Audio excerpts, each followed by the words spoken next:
आज महाराष्ट्र विमानतळ विकास कंपनी, ज्याला आम्ही MADC या नावाने ओळखतो आपण, अमरावती विमानतळाचा प्रकल्प अत्यंत नियोजनबद्ध, आधुनिक आणि दूरदृष्टीने उभारला गेलेला आहे। इथं पायलटचं ट्रेनिंग होणार आहे, त्याचाही उल्लेख झाला। 200 मुलांचं हॉस्टेल इथं आपण त्यांच्याकरता करतोय। आज सगळीकडे वैमानिकांची गरज आहे आणि ती ओळखून सगळीकडे सुविधा दिल्या गेल्या पाहिजे, हाच आपला प्रयत्न आहे। आपण रेल कनेक्टिव्हिटी करतोय, एअर कनेक्टिव्हिटी करतोय, रोड कनेक्टिव्हिटी, पोर्ट कनेक्टिव्हिटी करतोय आणि ऍक्सेस कंट्रोल रोड बनवतोय। या राज्यामध्ये कुठल्याही कोपऱ्यातून कुठल्याही कोपऱ्यात जायचं असेल तर 7 ते 8 तासापेक्षा जास्ती लागता कामा नये, ही आमची संकल्पना आहे। आणि म्हणून नागपूर मुंबई पूर्वी 15 तास, 20 तास, 18 तास लागायचे, आता पाहतोय आपण 6 ते 7 तासात, 8 तासात मुंबईमध्ये पोहोचेल। आणि मला वाटतं आता अमरावतीवर मुंबईला 6 तासात माणूस जाईल, 6 तासामध्ये।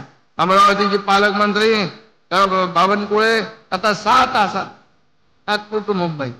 हे चमत्कार जो आहे हा समृद्धी महामार्गाचा आहे। आणि म्हणून मी एवढंच सांगतो, या ठिकाणी एअरपोर्ट झालाय, आता फ्लाइंग क्लबचा देखील शुभारंभ झालेला आहे, मोठी जागा आहे, फ्लाइंग क्लब होईल, मोठ्या प्रमाणामध्ये ट्रेनर मिळतील, पायलट आपल्याला मिळतील। आणि खरं म्हणजे तिथून विमान जेव्हा आकाशात झेपावतील तेव्हा त्यांच्यासोबत अमरावतीची प्रगती आणि विकासही झेप घेणार आहे।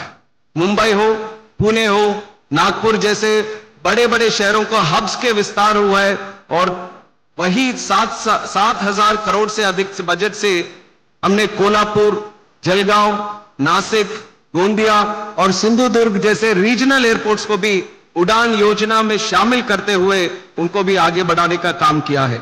RCS के तहत महाराष्ट्र ने अब 160 रूट्स आइडेंटिफाई किए और उसमें से 105 रूट्स को हमने शुरू भी कर दिए हैं।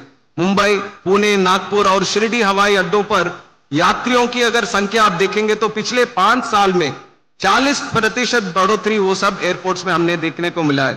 मला या निमित्ताने हेच सांगायचं आहे की विशेषतः अमरावती विभाग जो आहे हा महाराष्ट्र सरकारच्या पूर्णपणे त्या ठिकाणी अजेंड्यावर आहे। आम्ही आता अकोल्याचं विमानतळ त्याचा देखील विस्तारीकरण करणार आहोत। यवतमाळचं जे विमानतळ आहे ते विमानतळ आता आम्ही अनिल अंबानींच्या रिलायन्स कंपनीकडनं परत घेतलेलं आहे, तेही MADC ला दिलेलं आहे। पुढच्या काळात त्याचंही विस्तारीकरण आम्ही करणार आहोत। विमानतळ हे केवळ कुठल्या तरी श्रीमंतांकरता करण्यात आलेली बाब असं आता राहिलेलं नाही, तर उद्योजक विमानतळ कुठे पाहतात, ज्या ठिकाणी विमानतळ असेल तिथे उद्योग जातो। त्यामुळे आता उद्योग जर हवे असतील तर विमानतळ आणि विमानाची कनेक्टिव्हिटी ही अत्यंत महत्वाची आहे आणि ती कनेक्टिव्हिटी या विभागामध्ये तयार करण्याचं काम आपण करतोय।